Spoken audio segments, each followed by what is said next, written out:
ঠিকানা তাদের নৌকা, পানিতে ভেসে যাযাবর জীবন। ঈদ উৎসব এই সম্প্রদায়ের মানুষের মনের মাঝে কখনোই তেমন নাড়া দেয় না। মুন্সিগঞ্জের বেদে বহর ঘুরে বিস্তারিত জানাচ্ছেন নাসিরুদ্দিন উজ্জ্বল, ছবি তুলেছেন আবু সাইদ। 60 বছরের হেলেনা বেগম বাড়ি বাড়ি চুরি বিক্রি করার আয় থেকে 6 সন্তানকে বিয়ে দিয়েছেন।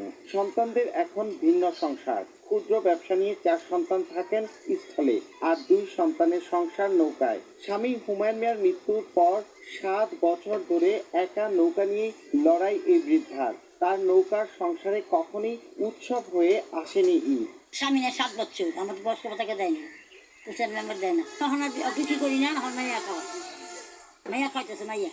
ঠিকানা তাদের নৌকা, পানিতে ভেসেই যাযাবর জীবন। মুন্সিগঞ্জের সিরাজদিখান উপজেলার তালতলার ইসামতি বেদে বহরের ওজুফা, বছিরুন্নেসা ও আমিনা সহ অন্য পরিবারগুলোরও একই চিত্র।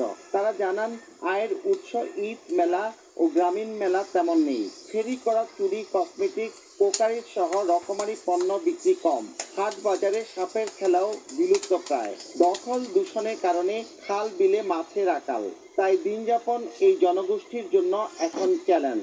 ঈদ তাদের জীবনে শুধুই উৎসবের নাম। থাকতেই না নতুন কাপড় থাকলে তো পড়ুন বাবা। এই যেমন ঈদ গেল, চান গেল, গরিবের দিকে তো কেউ খেয়ালই করলো না। হেরা তো ফেলিং দিয়ে দেখতে পারে আমরা কি হসার মধ্যে আমরা পুরের লোকজন এরা পাইতেছে, কিন্তু আমরা নৌকায় থেকে বাস করতেছি, কোনো কিছুই আমরা গ্রহণ করতে পারি। জেলা প্রশাসক জানালেন, বেদে সম্প্রদায়কে মূল ধারায় সম্পৃক্ত করার কাজ চলছে। আমাদের সরকারের সকল নির্দেশনা মেনে আমরা তাদের সাথে সার্বক্ষণিক যোগাযোগ রাখছি।